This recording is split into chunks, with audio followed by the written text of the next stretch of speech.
मध्य प्रदेश कांग्रेस के प्रदेश अध्यक्ष जीतू पटवारी ने शुक्रवार को गुना जिले का दौरा किया। जीतू पटवारी रेलवे स्टेशन के समीप होटल प्रेमश्री पहुंचे और जिले भर के कांग्रेस नेताओं और कार्यकर्ताओं को संबोधित किया। कार्यक्रम को जिला अध्यक्ष मेहरबान सिंह धाकड़, कांग्रेस संगठन प्रभारी राघवेंद्र शर्मा, जौरा विधायक पंकज उपाध्याय, बमोरी विधायक ऋषि अग्रवाल, पूर्व विधायक वीरेंद्र सिंह रघुवंशी, संगठन मंत्री विश्वनाथ तिवारी ने भी संबोधित किया। मंच पर सभी ब्लॉक, महिला कांग्रेस, सेवा दल, युवक कांग्रेस, NSUI, बाल कांग्रेस, किसान कांग्रेस अध्यक्ष मौजूद थे। इस अवसर पर गुना, रावगढ़, बमोरी, चांचौड़ा विधानसभा से सैकड़ों की तादाद में कार्यकर्ता मौजूद रहे। नवनियुक्त प्रदेश अध्यक्ष जीतू पटवारी ने कांग्रेस कार्यकर्ताओं में जोश और स्वागत से भरते हुए अभिभूत नजर आए। उन्होंने अब तक किए गए 8 जिलों के दौरे से मिले अनुभव को साझा करते हुए कहा कि उन्होंने कांग्रेस कार्यकर्ताओं के भाव को जाना है, समझा है। वो दावे से कह सकते हैं कि विधानसभा चुनाव नतीजों से कांग्रेस कार्यकर्ता थोड़े निराश जरूर हैं, मन में दर्द भी है, लेकिन दुखी नहीं है। यही हाल उनका है। पटवारी ने आगामी लोकसभा चुनाव और राहुल गांधी की न्याय यात्रा के लिए कांग्रेस कार्यकर्ताओं को तैयार रहने के लिए कहा। उन्होंने कहा कि कांग्रेस लोकसभा चुनाव में अपने परंपरागत नारे जात पर ना पात पर, मुहर लगेगी हाथ पर को दोबारा जीवित करेगी। इसी आधार पर लोकसभा का चुनाव लड़ा जाएगा। प्रदेश अध्यक्ष बनने के बाद गुना जिले के कांग्रेस कार्यकर्ताओं से पहली बार मुखातिब हो रहे पटवारी ने बताया कि जिस ओहदे पर कार्यकर्ता हैं उन्होंने वहां काम किया है, इसलिए वो कार्यकर्ता के दर्द को समझते हैं। वो मैं नहीं हम की भावना के साथ काम करेंगे। रावगढ़ विधायक और मध्य प्रदेश के पूर्व मंत्री जयवर्धन की तारीफ करते हुए पटवारी ने यहां तक कह दिया कि जयवर्धन सिंह दिग्विजय सिंह से ज़्यादा गुणी हैं, लेकिन गुना लोकसभा में कांग्रेस को मजबूत करने और प्रदेश में परिवर्तन लाने के लिए हमें 10 से 15 जयवर्धन और जीतू पटवारी चाहिए। कार्यकर्ताओं में जोश भरते हुए पटवारी ने माना कि आने वाला समय युवाओं का है, इसलिए कांग्रेस ने युवा नेतृत्व को तरजीह दी है। पटवारी ने अपने बारे में कहा कि वो दिखते ज़रूर दुबले पतले हैं, लेकिन उनका दिमाग और कलेजा तगड़ा है। पूरे मैंने कम से कम 8 जिलों में मैं गया। 8 जिलों में से एक ही भावना आ रही है कार्यकर्ताओं की। वो निराश नहीं है, थोड़ा दुखी जरूर है, पर एक भाव की कांग्रेस एकजुट होकर लड़ेगी, न जात में न पात में मोहर लगेगी। बस ये भावना जगाना चाहते हैं। जब तक ये नारा था, जब तक ये ताकत थी कांग्रेस, ये बार बार हम नारा लगाते थे, जात पे न पात में मोहर लगेगी हम। जब तक पंजा मजबूत था, जैसे ही हम इससे पढ़ते तो कमजोर हुए। सही है गलत? अरे सही है गलत? तो मैं आप सबसे अनुरोध करना चाहता हूं, फिर लोकसभा में इसी भाव पे जाना है।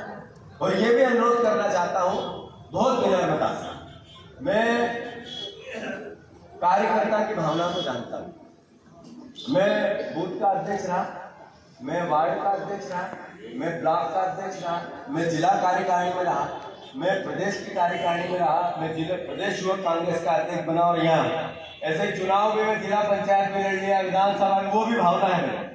मैं अनुरोध सिर्फ इस पूरी बात से ये करना है, मैं आप जैसा, मेरे में और आपके कोई अंतर नहीं, मैं आपके दर्द को जानता हूँ।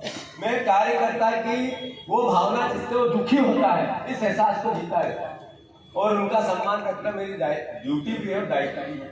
पर कोई परिवार का आदमी इस तरह की कांग्रेस पार्टी के विचार को डेंट करने की कोशिश करता है, तो फिर अध्यक्ष के नाते में अच्छा प्रशासक भी होना चाहिए, मुझे वो भी ध्यान रखना चाहिए, उस पर भी काम करना चाहिए, अन्याय के खिलाफ मुझे कार्रवाई भी करनी चाहिए, गलत बात को रोकना भी चाहिए। ये तो गलती नहीं है मेरी। तो मैं आप सबका खूब स्वागत करता हूँ, साधुवाद देता हूँ। इतनी बड़ी तादाद में इतनी देर से आप लोग सब आए, इतना स्वागत सत्कार किया है। पर एक बात ध्यान रखना, मैं कार्य करता हूँ, मेरी रक्षा आपको करनी है, करोगे कि नहीं करोगे? मेरे को किसी भी तरह में मत बोलना। मैं परिवार का हुआ, परिवार जैसा ही हूँ, आपके बेटे जैसा हूँ, आपके भाई जैसा। मुझ पे आप सबका आशीर्वाद बने, भरोसा रखें आप। मैं दिखता दुबला पतला हूँ, पर मेरा दिमाग और मेरा कलेजा बहुत तगड़ा है, तो इसका ध्यान रखना। मैं एक बार फिर सारे युवाओं से भी कहना चाहता हूँ, हमारे पूर्वजों ने हमारी कांग्रेस को खूब संभाला है, अब हमारी बारी है। तो संस्कार के साथ, सबके सम्मान के साथ आगे नई और युवा पार्टी बनेगी। इसी भाव के साथ भारत जोड़ो यात्रा, कांग्रेस पार्टी की, राहुल जी की न्याय यात्रा गुना में आ रही है। तो चारों विधानसभा के परिवारजनों से मेरा अनुरोध है, लगभग 20 फरवरी के बाद आई, जिसमें हम सबको बढ़ चढ़ के भाग लेना है। एक एक विधानसभा से कम 30-30 हजार लोग आने। आओगे कि नहीं आओगे? हाथ ऊंचा करके बताओ, आओगे कि नहीं आओगे? बस मैंने आप सबको निमंत्रण दे दिया है। आप सबका मैं आज से इस तैयारियों में लगे, लोकसभा की तैयारियों में लगे। और लोकसभा में हमारा नारा क्या है? जात पे पात पे मोहर लगेगी। धन्यवाद। भारत मीठे पीने नहीं दिया, अब किसका दायित्व है उसको याद दिलाने का? विपक्ष का, हमारा, आपका, हम सब का। नहीं देंगे तो हम सदन में बात करेंगे, अपनी मीटिंगों में बात करेंगे, मीडिया से बात करेंगे और सड़क पे भी करेंगे। मैं आप सबको अनुरोध करना चाहता हूं कि बहनों के 3000 नहीं है, किसानों के 2700 के गेहूं का दाम नहीं दिया, 3100 रुपए धान का दाम नहीं दिया, 450 का गैस सिलेंडर नहीं दिया, 2 करोड़ रोजगार नहीं दिए, महंगाई से मार खत्म नहीं की, देश में जो बोला वो किया नहीं, और काला धन आया नहीं, और अलग अलग तरह, अरे कहते हैं कौन सी यात्रा है, क्या यात्रा? विकास, विकास, विकसित यात्रा, भारत विकास यात्रा या जो भी। अब यार विकास देश का हुआ तो फिर वो देश के नागरिकों के घरों में विकास क्यों नहीं दिखता है? क्या कारण है? कितने लोग हैं ऐसे जिनके घर इस 10 साल में 1 मंजिल से 4 मंजिल हो गए? कितने लोग हैं ऐसे जो अपनी खेती बाड़ी करते हैं उसमें सिर्फ घर ही चला पाते हैं कि और जमीनें खरीद ली हैं? कितने लोग हैं ऐसे? कितने किसान हैं?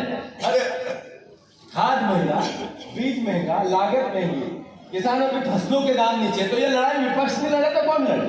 क्या है राजनीतिक दल का? यही है। तो मैं फिर से आप सबसे अनुरोध करता हूं, ये गुमराह नहीं होना है। हमारा दायित्व है, हमारा धर्म है कि हमें जो घोषणा पत्र भारतीय जनता पार्टी का वो हमारे हाथ में होना चाहिए, और उस भारतीय जनता पार्टी के घोषणा पत्र के अनुसार हम उनको मजबूर, शिवराज भैया तो कह गया कि बहना मुझे ही वोट देना, मैं चुनाव बाद 3000 दूंगा। अब वो बहना रह गई घर में, शिवराज जी को इन्हें भेज दिया। कितने गुमराह झूठ बोलते हैं बताओ? अरे शिवराज जी का चेहरा बताया किसी और को, शादी किसी और से कर दी, गलत है कि नहीं? क्या बात कर रहे हो? तो मैं अनुरोध करना चाहता हूँ, हम कांग्रेसी हैं, हमने देश आजाद कराया। जब अंग्रेजों का शासन था कोई नहीं मानता था कि अंग्रेज यहाँ से जा सकते हैं। उनकी ऐसी सेना थी, ऐसा ही कलेक्टर था, ऐसी व्यवस्थाएं थी, और जैसे अंग्रेज अधिकारी आते थे सब जैसे करते थे, लेट जाते थे। फिर भी कांग्रेस के ये विचार ने, महात्मा गांधी के विचार ने, हमारे संस्कार ने देश को आजाद कराया है। हमारे संस्कार ने देश की उन्नति की है और सब में शहादत दी है। अब लोकतंत्र की रक्षा करनी हो, लोकतंत्र को मजबूत करना हो, देश के आन बान शान के लिए अपने आप को निछावर करना, तो कांग्रेस ही करेगा। रही बात आप सबकी संगठन की एकता की, को मानता है उसको आस्था के साथ मानने का उसकी पूरी स्वतंत्रता है। देश का संविधान ये कहता है, कांग्रेस पार्टी भी ये कहती है, प्राचीन भारत का इतिहास भी ये कहता है। हम चूंकि भगवान राम के मंदिर में कांग्रेस का पक्ष हमेशा स्पष्ट रहा है। जब आस्था थी देश की तो मंदिर के ताले खुलवाए राजीव गांधी जी ने, खुलवाए कि नहीं खुलवाए? और फिर जब कोर्ट में केस था तो संविधान सर पर था। संविधान के हिसाब से हमने कहा जो कोर्ट फैसला देगा वो सबके लिए बाध्य है, सबको मानना चाहिए। तो जब कोर्ट ने फैसला दिया कि यहाँ राम जन्मभूमि का भाव था या उनका जन्म स्थान है, तो फिर देश के एक नागरिक ने माना कि नहीं माना? जो विपक्ष का पक्ष था, दूसरा पक्ष था, उनने भी माना, सबने माना, एक देश के नागरिक ने माना। किसी ने नहीं कहा कि ये कोर्ट के फैसले को सबने आत्मसात किया। मैं मानता हूं कि जब कोर्ट के फैसले को सबने आत्मसात किया तो भगवान राम का मंदिर निर्माण हो रहा है। तो आज सरकार बीजेपी की, तो बीजेपी की सरकार है तो नेचुरल स्वाभाविक है वो क्रियाकलाप करेगी। ये इसके हम कोई बात या विरोध या पक्ष की बात नहीं, जहां तक वहां जाने का सवाल है। 5,00,000% हर राम को मानने वाले को जाना चाहिए। हम भी जाएंगे, सब जाएंगे, हमारे नेतृत्व भी जाएगा, कोई ने मना नहीं किया है। और जहां तक भगवान है, पर कब जाएंगे? जब मूर्ति की स्थापना हो जाएगी, प्राण प्रतिष्ठा डल जाएगी। ये आपके और मेरे ऊपर है कि हम कब जाएं। मैं चाहता हूं 1 लाख से ज्यादा कांग्रेसी जाएंगे। जब मंदिर पूर्ण हो जाएगा 1,00,000% जाएंगे, बार जाएंगे, हर बार जाएंगे। कल भारतीय जनता पार्टी कहती है कि आ जाना है तो आना है, कल कहते हैं कि बाहर निकल जाना है तो निकल जाना है। ये कोई लोग कहते हैं तुम मंदिर में मत घुसो, कई जगह देखते हैं हम, कई लोग कहते हैं कि ये अनुसूचित जाति जनजाति का आदमी मंदिर में नहीं आओगे, तो क्या न्याय है? नहीं है। मैं समझता हूँ अन्याय है। तो ये किसी पे पाबंदी थोड़ी हो सकती। 100% मैं सब कांग्रेसियों को दिमाग से निकाल देना चाहिए। हम अयोध्या में जो राम जन्मभूमि का मंदिर है वो सब हिंदुओं की आस्था का भाव है और हम सब वहाँ जाएंगे, समय समय पे जाएंगे, अपने मन से भी जाएंगे। हम कहते हैं ना भगवान, अरे माता जी को जब बुलाना होगा बुला लेंगे, कहते हैं या नहीं कहते हैं? अब बीजेपी, चूंकि मैंने शुरू में कहा, भ्रमित करने वाली पार्टी है, धूल झोंकने वाली पार्टी है। नरेंद्र मोदी जी ये क्यों नहीं कहते कि मैंने 2 करोड़ रोजगार की बात की थी, आज तक नहीं की है? अब इसका क्या जवाब? इसकी बात क्यों नहीं की? इसकी बात क्यों नहीं की? उन्होंने कहा था बहुत हुई महंगाई की मार, अब की बार मोदी सरकार, अरे पानी की ढंग की बोतल लाओ तो 100 रुपए, दूध का भाव, अपने सरसों के तेल का भाव 100 रुपए, पेट्रोल का भाव 100 रुपए, डीजल का भाव 100 रुपए। पानी, पेट्रोल, डीजल, तेल एक भाव। ये अंधेर नगरी चौपट राजा नहीं तो क्या है? अरे ये अंधेर नगरी चौपट राजा नहीं तो क्या है? तो नरेंद्र मोदी, भारतीय जनता पार्टी गुमराह करना, मुद्दों से ध्यान हटाना,